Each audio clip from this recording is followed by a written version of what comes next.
Apakah kalian sadar ada sebuah topeng yang dikenakan oleh Timnas Indonesia di kualifikasi Piala Dunia ronde ketiga?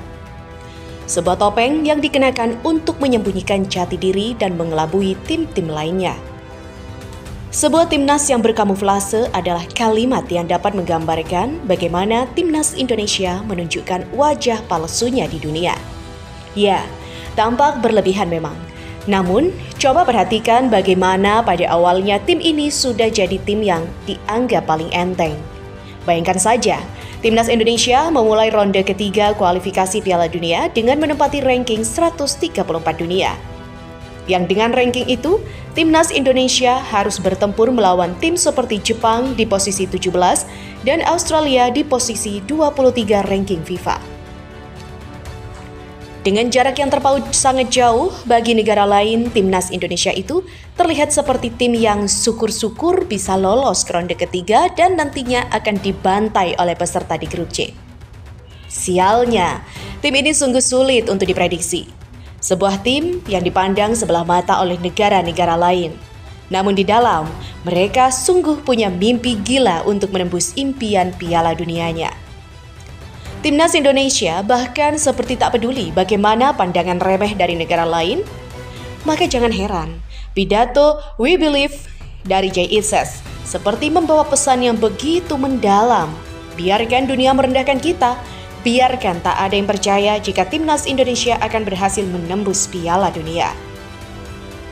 Namun satu-satunya yang harus percaya adalah kita. Ya, kita, bangsa Indonesia. Karena hanya kita yang mampu menghidupkan keyakinan ini hingga menjadi kenyataan. Jelas terlihat jika Timnas Indonesia ingin jadi negara pertama yang dengan ranking 100-an FIFA namun mampu tembus ke Piala Dunia. Ya, Timnas ini jelas sedang berkamuflase agar seolah-olah terlihat lemah.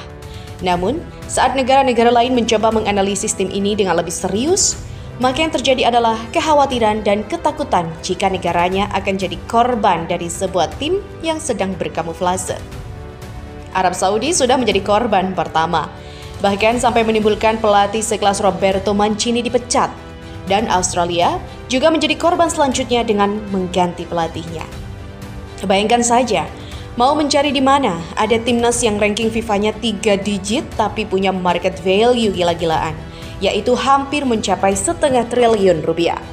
Yang angka itu berkali-kali lipat di atas Bahrain dan Cina yang masing-masing memiliki market value 158 dan 178 miliar rupiah. Yang membuat tim-tim dari negara lain semakin yakin jika Timnas Indonesia sedang berkamuflase, yaitu apalagi kalau bukan soal karir dari para pemainnya. Bayangkan saja betapa terkejutnya mereka saat pertama kali mencari tahu jika ternyata Kapten Timnas Indonesia, yaitu Jay Itzes, merupakan pemain yang bermain di Serie A. Walaupun ada beberapa komentar yang sedikit membuat kita tertawa.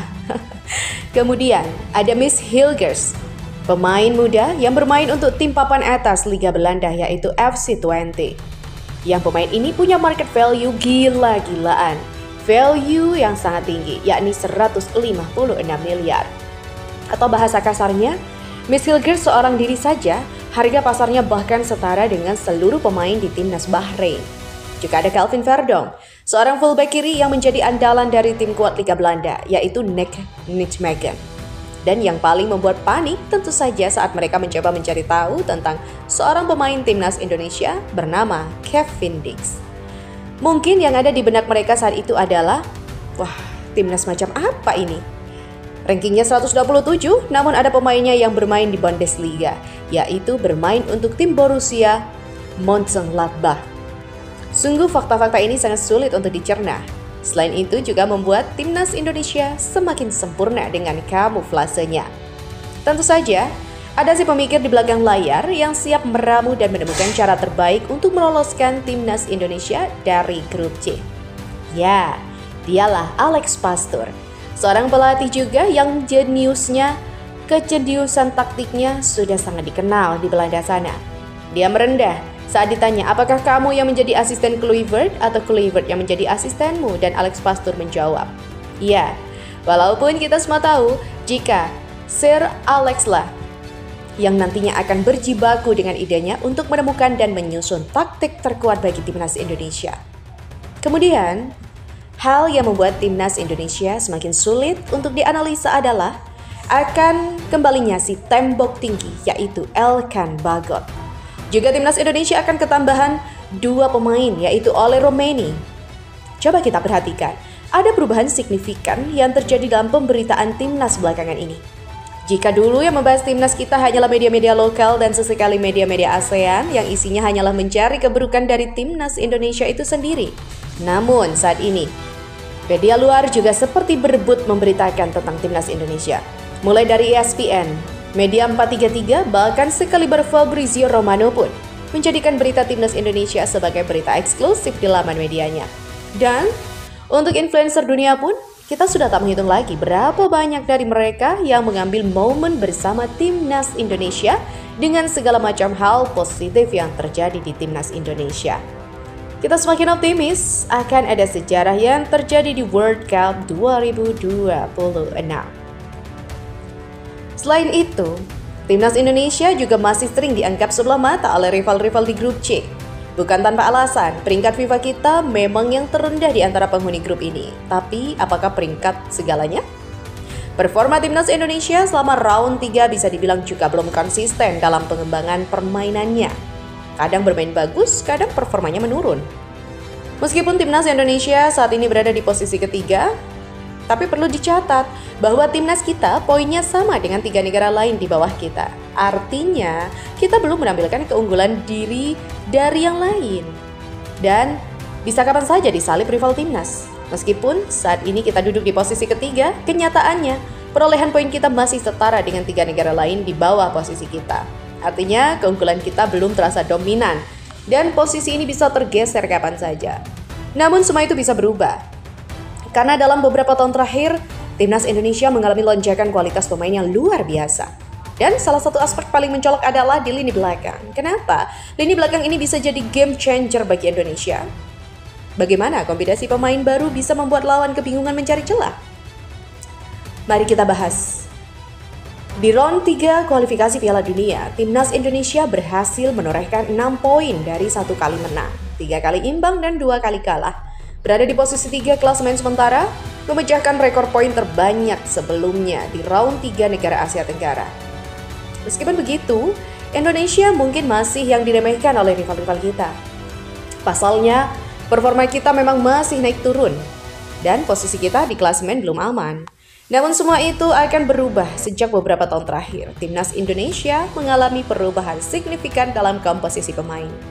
Jika dulu kita mengandalkan pemain-pemain lokal dengan kualitas adanya di lini pertahanan, kini situasinya berbeda. Nama-nama besar dari kompetisi Eropa mulai merapat ke timnas Indonesia. Salah satu sektor yang mendapat peningkatan paling drastis adalah lini belakang yang diperkuat oleh Jay Itzes dan Miss Hilgers. 3 pemain dengan pengalaman di kasta tertinggi sepak bola Eropa. Ya, Jay Itzes berkarir di Serie A Italia bersama Venezia, dikenal sebagai bek dengan ketenangan luar biasa.